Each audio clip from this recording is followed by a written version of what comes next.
श्री शिवाय नमस्तुभ्यम। हर हर महादेव। 17 सितंबर से ऑनलाइन श्री शिव महापुराण कथा सीहोर कुबेरेश्वर धाम से शुरू हो गई है। ये 5 दिवसीय श्री शिव महापुराण कथा जो कि 17 सितंबर से 21 सितंबर तक आस्था चैनल यूट्यूब के माध्यम से देखी जा सकती है।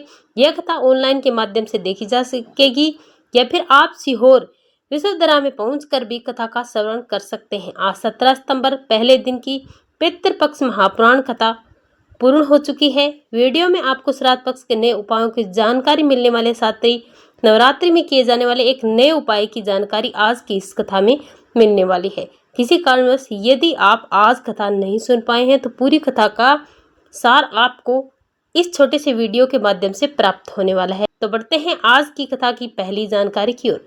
प्राची पत्थर लेकर आई अमेठी यूपी से लिखती हैं, एक प्रश्न है, आस्था चैनल वाले लाइव में आरती दिखाते दिखाते काट क्यों देते हो और फिर हम आरती कैसे करें? जब तुम आरती काट देते हो, हम मंदिर जाते हैं, पूजन अर्चन भी करते हैं, फिर भी हमें सौपन में शिवलिंग क्यों दिखाई देता है? तो इस पर गुरुजी ने कहा, अगर आप भगवान के पूजन अर्चन कर रहे हैं और सौपन में शिवलिंग के दर्शन होते हैं तो यह सोच लें आपके जीवन में कुछ शुभ कार्य होने वाला है। इसके बाद आस्था चैनल द्वारा भी घोषणा की गई कि ऑनलाइन टीवी और मोबाइल पर यूट्यूब के माध्यम से कथा का श्रवण करेंगे। उसमें आरती कट नहीं की जाएगी, पूरी आरती दिखाई जाएगी, भले ही टीवी पर काट दी जाए। कथा की दूसरी जानकारी की ओर बढ़ते हैं। कितना सही कहा गया है। गुरुजी ने कहा, किसी को गाली दी पाप है, किसी को मार दिया पाप है, किसी को अपशब्द कह दिए ये भी पाप है, आग लगा दी तो भी पाप है, किसी को चाकू मार दिया तो भी पाप है, किसी ने किसी का हक है खा लिया वो भी पाप है, किसी को गलत दृष्टि से देख लिया वह भी पाप है।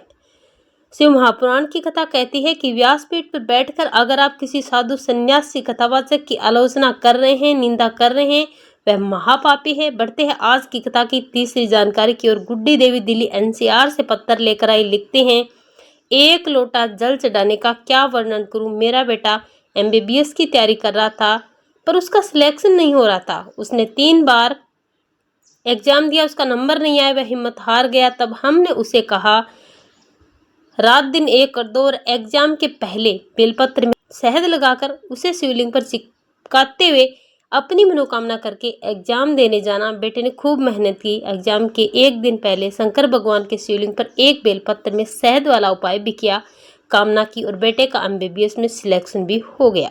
उसी का आभार व्यक्त करने आए हैं। बढ़ते हैं आज की कथा की चौथी जानकारी की ओर। यह कथा हम नहीं कर रहे हैं पर श्राद्ध पक्ष के विशेष दिन अभी आने वाले हैं जो इस कथा में आएंगे। आज श्राद्ध एकादशी भी है, श्राद्ध शिवरात्रि, श्राद्ध प्रदोष, ऐसी विशेष स्थितियां हैं इस सिर्फ शिव महापुराण कथा में आएंगे। और अगर किसी ने दान नहीं किया है, ना तर्पण किया है, ना ही इस श्राद्ध पक्ष में कुछ भी किया है, उसके घर में से किसी एक ने भी अगर इस शिव महापुराण कथा को श्रवण कर लिया तो उसका लाभ उसके परिवार को मिलेगा। बढ़ते हैं आज की कथा की 5वीं जानकारी की ओर। सूर्य की रोशनी कितनी ही छुपाओ पर अगर एक रोशनी की किरण भी अंधेरे के अंदर आ जाती है तो पूरे घर को रोशनमान कर देती है। और उसी तरह शिव पर चढ़ा हुआ जल का एक बूंद भी यदि हमारे घर में गिर जाता है, छींटन हो जाता है, तो हमारे घर को धन संपदा से परिपूर्ण कर देता है कि भोलेनाथ के शिवलिंग को ज्योतिर्लिंग भी कहा जाता है। बढ़ते हैं आज की कथा की 6वीं जानकारी की ओर। माता पार्वती भोलेनाथ को अपने नाना जी के घर लेकर जाना चाहती थी पर भोलेनाथ नहीं जा रहे थे। तो माँ पार्वती ने कहा, आपके दर्शन पाकर मेरे नाना नानी का कल्याण हो जाएगा। शिव जी स्वयं कहते हैं, गंगा का जल लेकर मेरे ऊपर समर्पित कर दो। जो जल मेरे ऊपर अर्पित होगा वह जल का एक अंश आपके नाना नानी को पितृलोक में प्राप्त होगा और वह तृप्त हो जाएंगे और उनका कल्याण हो जाएगा। बढ़ते हैं आज की कथा की 7वीं जानकारी की ओर। श्राद्ध पक्ष के प्रदोष की एक विशेष तिथि की जानकारी देते हुए गुरुजी ने कहा कि पितृपक्ष के प्रदोष के दिन 1 कलश जल, 1 बेलपत्री, 1 चावल का दाना आप शिवलिंग पर अर्पित कर रहे हैं और शाम के समय प्रदोष काल में 1 दीपक बेलपत्री या तुलसी जी या फिर शिव मंदिर में या पीपल में या वट वृक्ष आंवला के वृक्ष में प्रज्वलित कर रहे हैं तो आपको अपने पितरों के लिए कुछ भी करने की आवश्यकता नहीं है। आपके पितर तृप्त हो जाते हैं और आपको आशीर्वाद प्रदान करते हैं। बस आपको सुबह के समय कलश का जल, 1 बेलपत्री, 1 चावल का दाना आप शिवलिंग पर अर्पित कर दें। पहले बेलपत्री और चावल का दाना अर्पित कर दें, फिर 1 कलश जल अर्पित कर दें और शाम के समय आपको बेलपत्री के वृक्ष के नीचे या फिर तुलसी जी या फिर शिव मंदिर जाकर पिंपल, वट वृक्ष, आंवले में से किसी भी एक आपको पेड़ के नीचे दीपक प्रज्वलित कर देना है। बढ़ते हैं अगली 8वीं जानकारी की ओर। नवरात्रि में किए जाने वाले एक नए उपाय की जानकारी देते हुए गुरुजी ने कहा, माता के मंदिर दर्शन करने जा रहे हो तो एक पुष्प की 9 पंखुड़ी लेकर जाओ। एक लाल पुष्प की 9 पंखुड़ी लेनी है और माता को आपको अर्पित कर देना। और अगर यह नहीं कर पा रहे हैं तो रोली से लाल किए हुए चावल और 9 चावल ले लीजिए। 9 चावल के दाने लेने हैं, उनको रोली या कुमकुम से आपको लाल कर लेना है, रोली का पेस्ट बना करके, और उसे अपने ही घर पर जो माताजी की प्रतिमा है, माताजी की मूर्ति, फोटो या तस्वीर जो भी है, उनके सामने आपको जरूर 9 चावल के दाने अर्पित कर देने हैं। 9 लाल पुष्प की पंखुड़ी आप अर्पित कर दें। इतना आपको नवरात्रि में करना है। आप चाहो तो 9 दिन ये उपाय कर सकते हैं। 9 में से एक भी दिन ये विशेष तिथियों पर उपाय कर सकते हैं।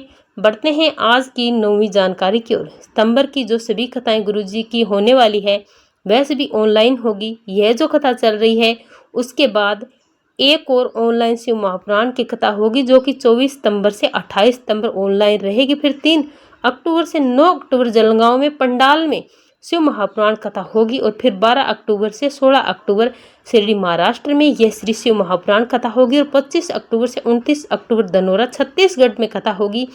अक्टूबर की जो सभी कथाएं हैं वह पंडाल में होगी, भव्य शिव महापुराण कथा रहेगी। इसके बाद अगली 10वीं जानकारी की ओर बढ़ते हैं। शिव पर चढ़ाया गया जल सभी को प्राप्त होता है। 33 कोटि देव देवताओं को प्राप्त होता है।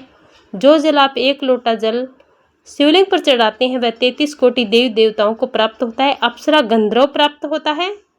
शिव पर जल चढ़ाने से पितृ दोष, काल सर्प दोष, मंगल दोष और कई प्रकार के जो दोष होते हैं वह समाप्त हो जाते हैं।